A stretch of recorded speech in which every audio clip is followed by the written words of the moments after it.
Olá, sejam todos bem-vindos a mais uma aula do nosso curso de Mediunidade Simples, a Mediunidade com Cristo.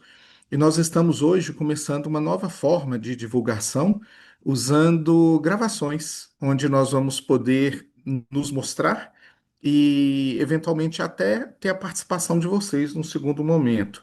Não se trata de uma entrevista, mas de uma conversa, um bate-papo, uma forma descontraída.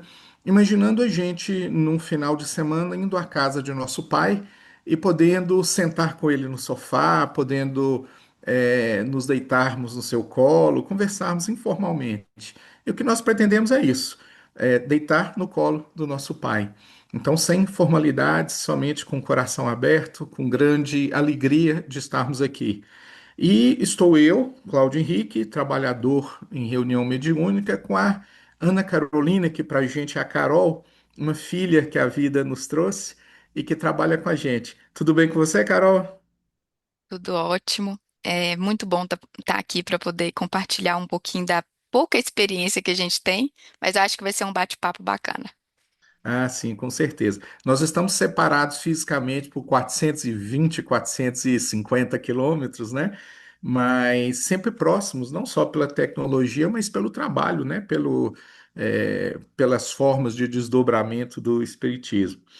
Bom, nós vamos começar fazendo uma oração bem singela, lembrando que o nosso objetivo é trocarmos ideias, ajudarmos quem está nos ouvindo. Não estamos aqui falando em nome de nenhuma federação ou sociedade, não estamos aqui trazendo uma verdade, só colocando como coisas que nós já aprendemos, coisas que nós já fizemos e tentamos melhorar e continuamos tentando melhorar, pedindo que o Cristo nos ajude e nos ensine, porque somos aprendizes, né? Então vamos fazer nossa oração para iniciarmos o nosso trabalho. Mestre Jesus, mais uma vez nós te agradecemos, Mestre, a oportunidade bendita que o Senhor nos dá de nos reunirmos na Sua presença, com o Senhor nos recebendo como um Pai amoroso, como um pastor dedicado, e trazemos muito pouco. Trazemos nossos 5 pães e 2 peixes que te oferecemos. É tudo que temos, mas pedimos que o Senhor multiplique para que o nosso quase nada possa chegar a cada um que nos ouve e que o Senhor, assim, se faça presente em cada lar. Continue nos abençoando hoje, Mestre, e em todos os passos da nossa jornada. Que assim seja. Graças a Deus. Graças a Deus. Carol, hoje a gente combinou, né, que nós iríamos falar um pouquinho sobre o início da reunião mediúnica, quer dizer, a gente chegando na reunião mediúnica. Nós trabalhamos com reunião mediúnica e existem papéis diferentes, né? O médium ostensivo, o médium que conversa, o médium que torce, né, que fica na sustentação. E cada um tem um papel diferente. Mas nós chegamos na reunião de formas diferentes também. Eu queria que você colocasse assim na sua experiência como você chegou e como você vê os nossos companheiros chegando na reunião. Qual o caminho que os leva até lá? Então, Cláudio, quando a gente começa, né, a participar ou conhecer pessoas que passaram por experiências parecidas, a gente começa a ter um compilado de histórias, né? E a começar pela forma com que eu cheguei, e talvez que seja uma das formas que mais levam as pessoas a procurarem uma reunião mediúnica, através da dor, através do sofrimento, através do desequilíbrio. Quando a eclosão da mediunidade bate à nossa porta, é como se ela passasse em cima de tudo. Passasse em cima do trabalho, passasse em cima das nossas convicções, do que a gente acreditava que estava tudo bem. E tem pessoas que vão procurar reunião por curiosidade, por vontade de servir, por às vezes já estar ali naquela casa por muito tempo e querer se aprofundar em algo que é interessante, né? O fenômeno mediúnico e tudo. Mas a maioria das vezes é por conta da dor ou do sofrimento, de algum desequilíbrio, às vezes começa com sonhos perturbadores, começa com insônia, começa com ansiedades, com pensamentos, visões, escutando coisas que às vezes não estão ali visíveis mesmo, né? Às vezes é algo da minha cabeça, será que eu estou ficando doido, né? Será que é um transtorno mental? Então, a minha forma de chegar foi através da dor, do desequilíbrio. E aí foi um grande desafio. E peregrinar entre uma casa e outra até encontrar um local para acolher.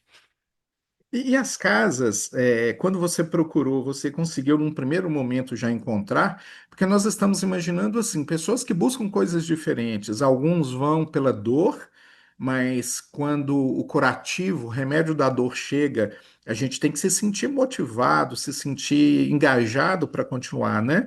Uhum. Outros vão por um chamado que ainda não doloroso, outros vão para contribuir mesmo. Quer dizer, existem médios que estão equilibrados e médios que estão desequilibrados. Então, as reuniões provavelmente têm que ser diferentes. Se houver só um tipo de reunião, a gente não consegue, abarcar todo mundo, né? É, essa foi a grande reflexão que me trouxe a pensar, né? Se a gente tem, vamos comparar um sistema de saúde, um pronto-socorro, né? Se nós temos um método de triagem lá, ou seja, tem pessoas que vão chegar lá que elas vão poder esperar uma hora para serem atendidas, tem pessoas que vão chegar lá em necessidade extrema de atendimento imediato, uma parada cardíaca, por exemplo, uma dor no peito. Então, são pessoas com necessidades completamente diferentes que procuram o mesmo serviço e como que elas vão receber o mesmo tratamento, como você falou, o remédio. Você tem uma pessoa que cortou o dedo com a folha e chega lá e recebe uma dipirona, um band-aid, uma lavagem, vai para casa que vai melhorar. Como é que aquela que cortou o dedo com a maquita, com o dedo pendurado, vai chegar lá com o dedo sangrando, você vai falar a mesma coisa para ela? Passa um band-aid, vai para casa que vai cicatrizar. Então, eu acho que as diferentes necessidades exigem também um acolhimento diferente, né? E até então, a nossa conformação atual das reuniões que nós conhecemos habitualmente o caminho natural é você chegar na casa. Geralmente, se você demonstra um interesse de participar da reunião mediúnica, você passa por um processo. Né? Um curso de mediunidade com estudo de obras literárias ligadas ao espiritismo. Às vezes é exigido um tempo específico de estudo, uma idade específica, ou até mesmo atividades como participar do sopão, participar do bazar, participar de palestras, de estudos diversos que a casa oferece, para em um segundo momento, depois de um tempo, você poder ter a possibilidade de entrar numa reunião mediúnica. E aí é o grande ponto que a gente está propondo aqui a reflexão, né? Como é que nós vamos chegar para aquela pessoa que está com a mediunidade à flor da pele e falar: toma aqui o livro para você estudar, e aí quando você estiver pronto, você vai entrar na reunião.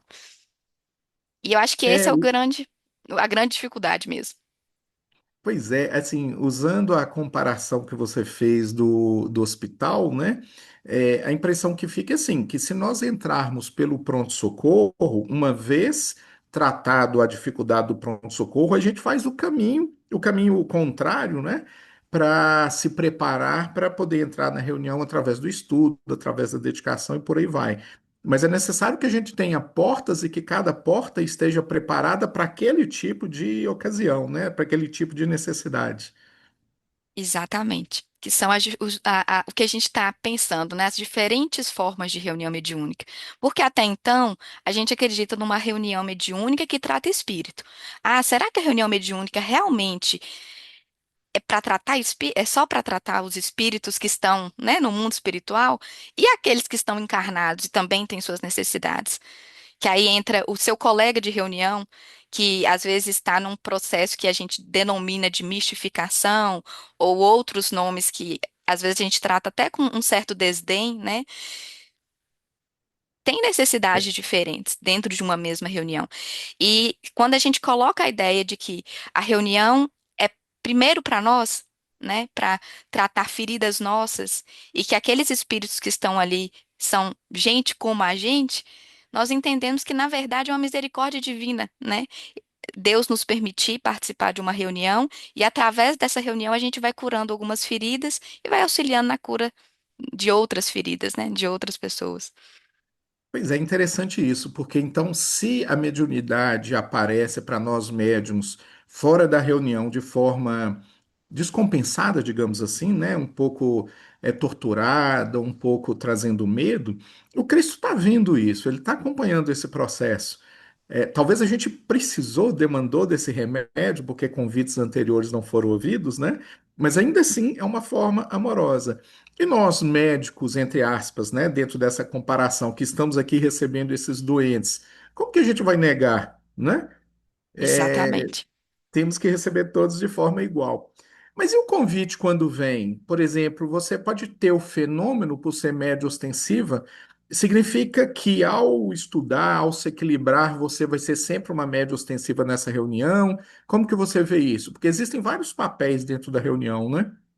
É, isso é interessante porque quando eu entrei, quando eu fui acolhida em uma das casas, eu tinha uma ideia diferente. A gente vai estudando ali espiritismo por conta própria, e aí a pergunta que eles te fazem é: qual que é a sua mediunidade? Você é médio de quê, né? Você é médio ostensivo de psicografia, é psicofonia, é sustentação? Qual que é a sua função na reunião?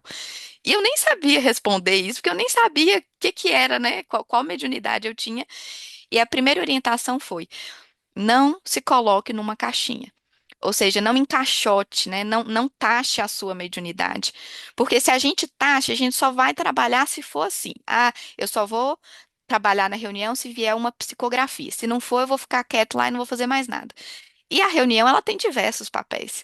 Quando você se faz maleável para a espiritualidade, ou seja, eu estou aqui com o meu meio pão e meu meio peixe, e eu vou me dispor ao que a espiritualidade deseja de mim. Talvez naquele dia eu vou atuar melhor como um médio de sustentação, doando o meu pensamento, os meus fluidos para aquele atendimento. E talvez durante da mesma reunião eu vou dar uma psicofonia, vou fazer uma psicofonia. E talvez na mesma reunião eu vou ser tratado, porque vai acontecer um processo em que a minha alma vai trazer algo do passado e que ali durante o processo o dialogador e a equipe vão me dar o suporte para eu passar por essa situação, porque está tratando a minha alma também. Então, a gente parar de encaixotar as coisas e entender que mediunidade é um fenômeno e pode acontecer, pode se expressar de diversas maneiras, né? Através das diversas formas e a forma de servir. Se a gente está disposto a servir, independentemente da função, eu acho que esse é o objetivo maior. Na verdade, parece que a mediunidade não é nossa. Existe um convite do Cristo para que hoje nós possamos servir dessa forma, né? E de uma outra forma, num outro dia, de uma outra forma. E como que fica aquela situação onde médiuns videntes percebem que não existe uma entidade comunicante em espírito, lógico, sabendo que nem sempre a gente consegue ver todos os espíritos, que depende de uma sintonia, ou que o dialogador acha que talvez seja o médium mesmo que esteja trazendo alguma coisa, ou dele de uma vida passada, ou dele propositalmente trazendo alguma informação, né? Que seria o chamado mistificação. Como acolher esse médium? Ele deve ser cortado? A gente deve continuar? Deve chamar a atenção dele? Como que você vê isso? Cláudio, eu acho que isso é uma coisa muito importante da gente pensar, porque eu lembro que eu passei por uma experiência parecida e eu fiquei com muito medo. Eu me senti muito vulnerável, a ponto de eu nem saber que era meu mesmo. Então, pensando nisso, como lidar, né? Eu, na posição de médium que passei por isso, o acolhimento sempre é o melhor caminho. Como assim acolhimento? Tá, o que é que você está vendo? Eu estou vendo isso e isso. O que é que você está sentindo com o que você está vendo? Qual que é? Nós estamos aqui com você. A equipe está aqui com você. E quando aconteceu uma situação comigo, eu me lembro que toda a equipe se colocou para me auxiliar. Um médium foi me dar um passe enquanto dialogador. Ele me conduzia durante o processo. Para o meu próprio processo de encontro comigo mesma, né? Fez um processo de me colocar em frente a mim mesma e ter um diálogo ali. Então, é terapêutico, né? Se a gente entende que isso é algo ruim ou que isso é algo punitivo e começa a excluir ou falar que aquele médico ele não está preparado, ele está desequilibrado, ele está doente, ele não pode participar da reunião, a gente está ferindo a gente mesmo, né? Porque nós somos espíritos encarnados, nós também somos doentes tratando doentes.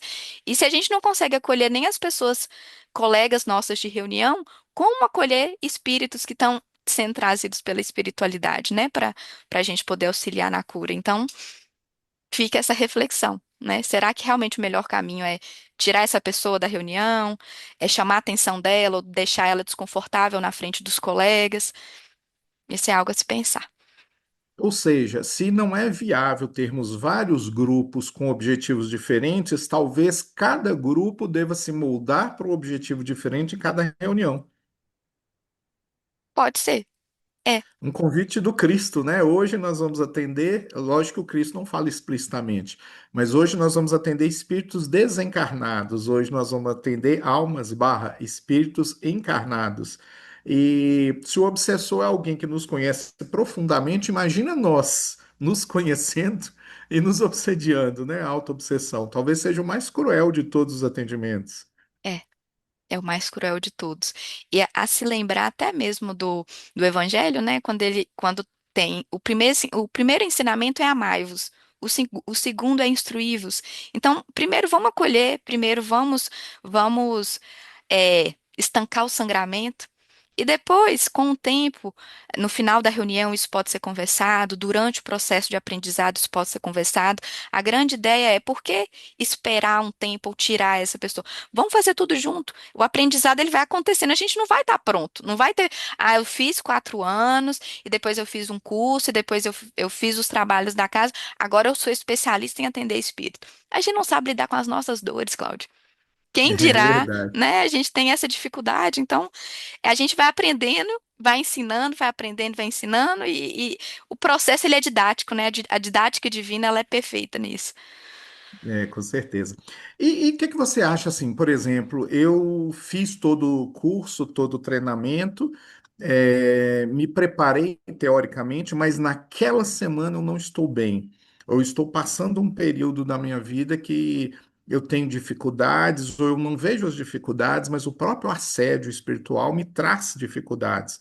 E aí o médium fica, não estou me sentindo bem para ir para a reunião, ou o próprio grupo já fala, ele está passando por dificuldades, nós devemos afastá-lo, porque ele não está num bom momento.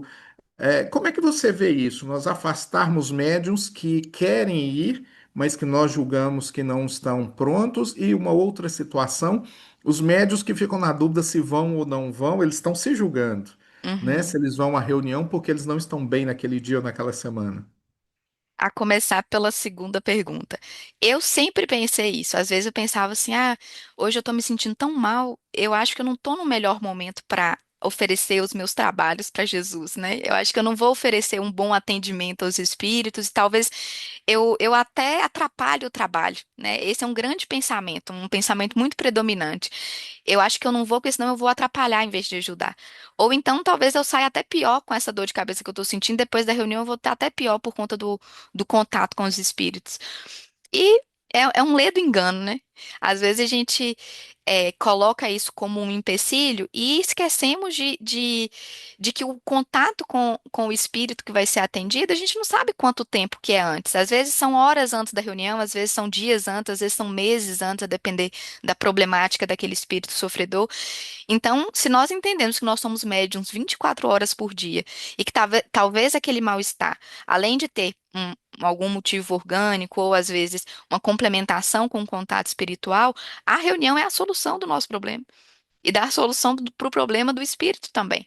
Então, quando a gente se priva de ir, a gente está falando assim: vou dar um atestado hoje no meu trabalho. E se você dá atestado demais, a espiritualidade talvez não vai contar com você, porque se você dá muito atestado, talvez naquele dia você não vai. E aquele espírito ele precisa ser atendido naquele dia. Então, ele vai colocar para ser atendido por um outro colega, por exemplo. E em Uhum. relação ao grupo, né, quando a gente pensa que ocorre um julgamento ou uma conclusão de que aquela pessoa ela não está bem e afasta ela do trabalho, talvez a gente está privando ela do próprio remédio, né? E claro que cada caso é um caso, cada problema é um problema, mas que isso seja conversado e decidido com o próprio doente, né? Ou com uma própria pessoa que esteja em desequilíbrio. Será que ela se vê realmente incapacitada? Porque Deus aproveita o nosso meio pão e o nosso meio peixe, né? Quem dirá se a gente está só com um desequilíbrio, alguma coisa que a própria reunião vai poder trazer para a gente um lenitivo, né? É verdade. E usando essa comparação que você fez, a primeira dose é na reunião, mas é necessário que a gente tome as outras medicações no horário correto em casa, né?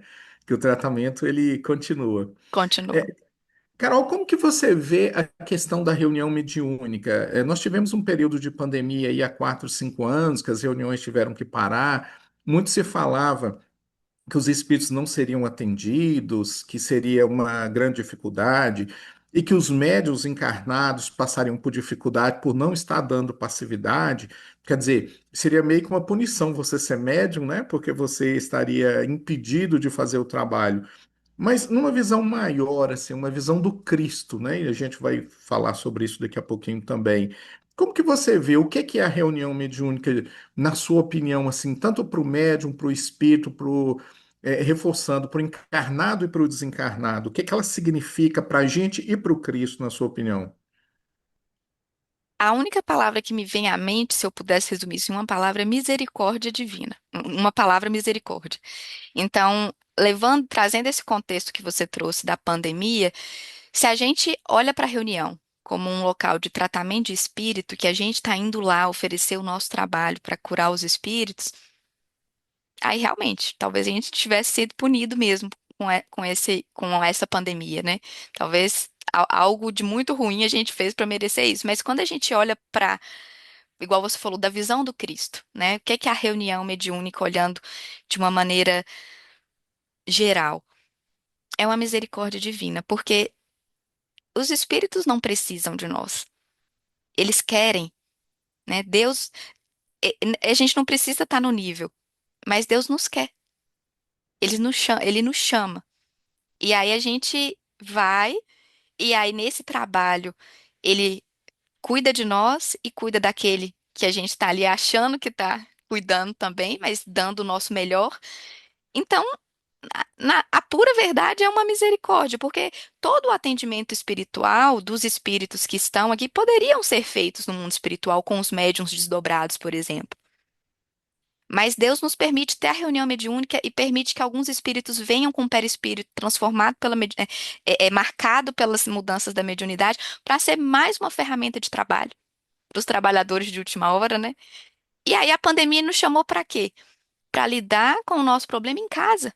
Com os nossos, a reunião mediúnica, o que é mais do que uma reunião mediúnica no nosso leito familiar, né? Os conflitos familiares que muitas vezes a gente se esquiva para trabalhar, para ir para fora, para ir na reunião mediúnica, todo mundo teve que ficar ali confinado, lidando conosco mesmo e com os problemas familiares também, que não deixa de ser uma reunião mediúnica também.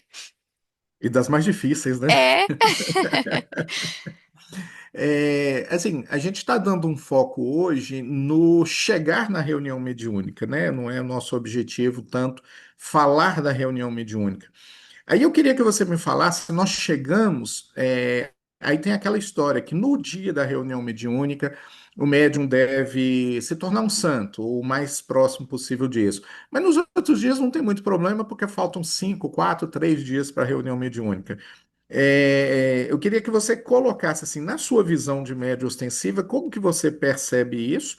Se você acha, lógico que não sempre, que de fato o contato com a entidade que vai ser atendida começa quando você adentra na área física do atendimento, ou se esse irmão já se aproximou de você algum tempo antes, seja minutos, horas, dias ou semanas. E se o atendimento realmente termina na reunião mediúnica, ou se a gente leva dever para casa para a gente continuar fazendo. é. Aqui tem muito assunto, viu, Cláudio? Porque, para começar, a questão da conexão, né? Vamos considerar um plug de uma tomada.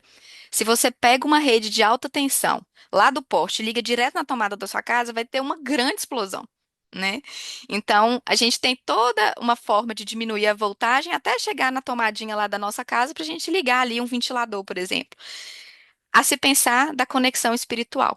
Se a gente entendesse que só durante a reunião você entrou, você está ótimo, chegou, sentou, plugou a tomada e aconteceu ali, naquele momento, instantaneamente, a comunicação.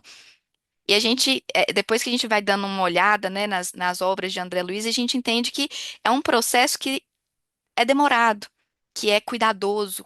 né? Que a equipe espiritual são técnicos espirituais para auxiliar nesse processo. Então, tem até um livro do André que ele fala assim: a gente traz algumas dicas, algumas orientações para o dia da reunião, mas que deveriam ser aplicadas durante todos os dias da semana e por toda a vida do indivíduo. Só que a gente ainda não é perfeito, então a gente vai tentando fazer aquilo no dia da reunião, e um dia antes, 3 dias antes, na semana antes, anterior, e aí a gente vai tentando. Mas, por exemplo, se a gente entende que no dia da reunião o ideal é a gente ficar em paz, não criar confusão, não entrar em discussões, por que não fazer isso antes? A gente não sabe quando que o espírito vai se aproximar de nós. E aí a espiritualidade vai trazer aquele irmão doente para se aproximar de um médium que esteja tecnicamente preparado, ou que ele não vai sofrer tanto para receber aquele irmão e vai acolhê-lo. Como é que vai levar um doente para uma casa em que existe tanto desequilíbrio, tanta confusão, tantos hábitos e miasmas que vão mais intoxicar do que curar? Então, a gente não sabe se vai ser horas antes, se vão ser dias antes, se serão meses antes. Então, o ideal é que a gente tente manter esse tônus mental elevado todo o tempo. E a gente vai saber que vai ter hora que a gente vai declinar, mas a grande questão é quanto tempo que eu vou ficar nesse declínio, nesse mergulho. Então, procurar formas, né, de se autoconhecer, de entender qual que é meu calcanhar de Aquiles, o que vai me tirar a serenidade para ir voltando aos poucos. E Deus sabe das nossas imperfeições, Ele sabe das nossas dificuldades. Ele só vai trazer para a gente um trabalho que a gente dá conta.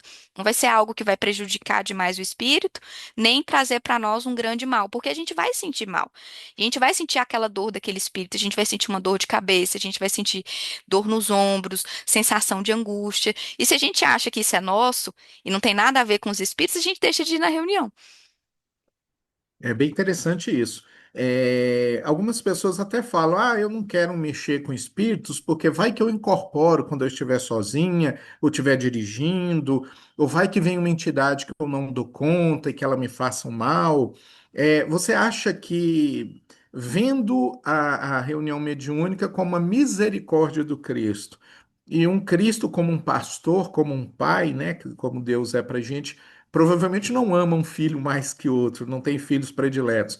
Você acha que isso é possível, apesar de, aos nossos olhos, parecer que sim? Que é preciso ter medo, cuidado, porque eu posso ser surpreendido em algum momento que eu não vou dar conta? Essa resposta vem. Na hora que você me pergunta as coisas, vem várias lembranças minhas de experiências pessoais.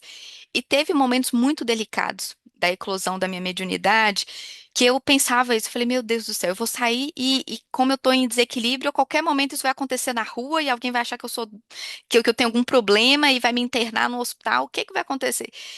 Todas as vezes que aconteceram situações que foram do meu desequilíbrio, eu estava num local onde eu pudesse ser amparada, nem que fosse por telefone.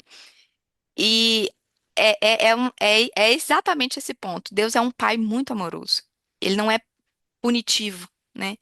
Então, a equipe espiritual, ela nos conhece mais do que a nós mesmos. E às vezes a gente pensa que a gente está desamparado, né? Que eu estou desequilibrado, então eu mereço que essas coisas ruins aconteçam comigo porque eu não procurei o equilíbrio. Mesmo no nosso desequilíbrio, Deus nos ampara. E essas situações podem acontecer, mas sempre tem um amparo. Sempre tem um amparo. É verdade. E uma questão provocativa, que a resposta parece ser óbvia, mas nem de longe é: existe espaço para o evangelho dentro da reunião mediúnica? Ou se tem, Cláudio. A gente fala que a mediunidade, ela não é uma coisa do espiritismo, né? A mediunidade, ela faz parte da composição perispiritual, até do corpo físico mesmo. E ela é neutra. Então, eu posso usar a mediunidade como um remédio na dose certa para minha cura e para o auxílio da cura do outro, ou eu posso usar numa dose tóxica a ponto de me fazer mal. E aí, o me fazer mal seria usar a mediunidade para me envaidecer, para ter ganhos secundários, e às vezes o ganho secundário nem é só dinheiro, a gente está falando de reconhecimento, de prestígio, de aplauso, de envaidecimento do próprio ego, né? E quando a gente coloca a mediunidade com o Evangelho, a mediunidade com Jesus, é a plena expressão do amar a Deus sobre todas as coisas e ao próximo como a nós mesmos. Porque o que que é uma reunião mediúnica? É a gente entrar em contato com as nossas dores através da dor do outro. E aquele conselho ou aquela orientação que o dialogador, a equipe está dando para aquele espírito serve para a gente também, para as nossas dores. Então a gente aprende nos amando, nos curando, a auxiliar o outro, e aí a gente consegue ver a misericórdia divina e a bênção divina na nossa vida. Então tem tudo É, a ver. tudo a ver, bacana demais. Carol, a gente não pode estender muito tempo, mas eu queria que você se lembrasse de algum tempo, muito tempo, que você estava começando, com mais medo, talvez, né, do que estava acontecendo, é tudo muito novo. Alguns vêm do espiritismo, outros não têm a menor noção do que está acontecendo. Alguns veem um fenômeno físico e acham que são fantasmas, né? Casas mal assombradas, não entendem, não conseguem ver a bondade de Deus, mas um risco de alguém que está potencialmente podendo nos fazer um mal. O que que você diria para aquelas pessoas que estão começando? É, lógico, elas são de várias religiões, eu não sei quem que vai nos ouvir, né? Não necessariamente dentro do espiritismo, mas o que que você diria para quem está vivenciando um reencontro com Deus por uma porta que nós obrigamos Deus a bater, né? Que é uma porta, talvez pela dificuldade do fenômeno, da dor, da doença, e por aí vai. É, vale a pena? Precisa ter medo? É, o que que você falaria para essas pessoas que estão começando o caminho? Hum, no início, eu acho que eu pensando assim, eu falando para mim, né? Eu hoje falando para mim lá no início.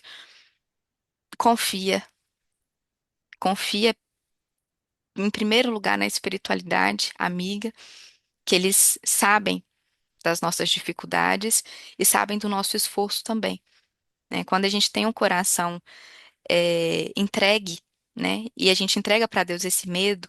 Deus, eu tô com medo. Eu tô com medo de acontecer alguma coisa comigo na rua, eu tô com medo de não encontrar uma casa que me acolha, eu tô com medo de dormir e ter um pesadelo daqueles que eu tenho sempre. Entregar esse medo. Acho que ele ainda vai continuar por um tempo, né? O processo vai trazendo para a gente um pouco mais de confiança, um pouco mais de confiança. Às vezes o medo até é bom para a gente poder ter um pouquinho de cuidado em determinados ambientes para onde a gente vai, o que a gente deve fazer, mas o processo ele é didático, do início ao fim. Então, não tem como a gente cobrar da gente uma confiança, uma fé, uma coragem que só uma pessoa que já passou por muitos anos daquilo consegue começar a ter. Então, que a gente possa ter paciência com o nosso processo e confiar em Deus e nos nossos amigos encarnados que nos acolhem, que nos orientam, que nos instigam a estudar também, porque as coisas elas vão se encaixando e aí, às vezes a gente só vai perceber isso depois de algum tempo. É verdade. É, nunca vem uma lição que o estudante não dá conta de compreender, né? Se ele se É, esforçar. Então, tudo vem no momento adequado. Lógico que espíritos evoluídos não precisam disso, mas a gente tem que lembrar também do nosso guia, que está sempre do nosso lado, e que, de forma tão humilde, na grande maioria das vezes, não fala nenhum nome para a gente não, entre aspas, se lembrar dele, né? Ele só quer que a gente lembre do Cristo, lembre de outros mais famosos, porque ele se coloca no anonimato, mas ele sempre está conosco. Ele sempre sabe a nossa necessidade e nos dá os recursos, né, para que a gente possa vencer, aprender. E fica também nossa homenagem, né, a esse irmão que nos acompanha sempre, de forma muito anônima, mas que faz parte da nossa caminhada e que jamais vai deixar a gente ficar numa situação difícil, não é verdade? Cláudio, antes de começar a reunião, eu abri o evangelho para fazer uma prece e a primeira oração que veio foi aos anjos da guarda, que aquela parte final, né, da preces ao meu anjo guardião. E ele fala exatamente isso. Às vezes, o menos importante, às vezes, é saber o nome. Porque às vezes a gente vai evocar em forma de um santo que a gente acredita, às vezes a gente vai invocar em nome de Jesus, às vezes a gente vai pedir em nome de um parente que a gente acredita que já está no mundo espiritual que possa nos ajudar. E a espiritualidade nos atende independente do nome que a gente coloca. O que importa é o nosso coração. Então, a nossa É homenagem ao nosso anjo guardião.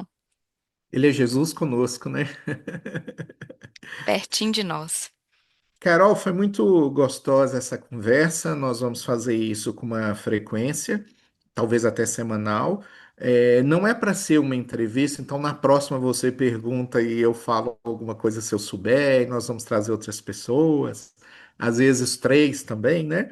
E talvez chegar a um ponto até que a gente faça ao vivo para que as pessoas possam colocar também, né? Quem sabe onde Deus vai nos levar. Mas se alguém quiser deixar alguma pergunta, pode colocar aí para gente, e que a gente vai respondendo ou por aqui mesmo, por escrito, ou trazendo no nosso próximo encontro. Queria te agradecer muito, foi um prazer enorme. A gente conversa todos os dias, mas é um prazer enorme poder te ver, poder estar aqui, né? Porque essa distância de 400 e poucos quilômetros não é nada, né? A gente está sempre muito próximo no trabalho, de todas as formas. E te passar para você fazer colocar as últimas palavras e o que que você achou, porque você tinha me dito assim, eu estou preocupada. Eu fico angustiada de ir fazer uma entrevista. Na verdade, quem somos nós para fazer uma entrevista, né? É uma conversa entre dois irmãos, entre dois amigos, entre duas ovelhas que fugiram para longe e Muito que o longe. Cristo está levando a gente de volta. Cláudio, eu fiquei muito à vontade, muito tranquila. Eu estava muito ansiosa no início. Eu pensei assim, não, Cláudio não vai me massacrar, não. Isso aqui não é um pinga-fogo. Quem dirá uma entrevista? Então, foi uma conversa muito amistosa. É, quem somos nós, né, para falar o que é certo, errado, para propor coisas? A ideia foi trazer uma reflexão mesmo, né, da nossa vivência, do que a gente experienciou aí nessa pequena caminhada dessa existência atual. Mas eu tô mais tranquila para nosso próximo encontro. Que coisa boa. Então, nós focamos dessa vez a chegada do médium à reunião, né? Na próxima, quem sabe, a gente já não vai estar falando, e o médium lá dentro, e agora, né? Como vai ser, do ponto de vários pontos de vista, né? Dialogador, do passista, do que vai para ser tratado, do que vai para ser o tratador nesse dia, porque a gente inverte de posição o tempo todo, né? Então, acho Uhum. que foi muito bacana, viu? Obrigado mais uma vez. E vamos nos encontrar semana que vem e a gente vai acompanhando aí. Quem quiser deixar perguntas, colocar perguntas, comentários, né? Contribuir para que a gente possa ir melhorando cada vez mais esse nosso bate-papo, tá bom? Eu que agradeço. Um grande beijo, até mais, até o próximo encontro. Até.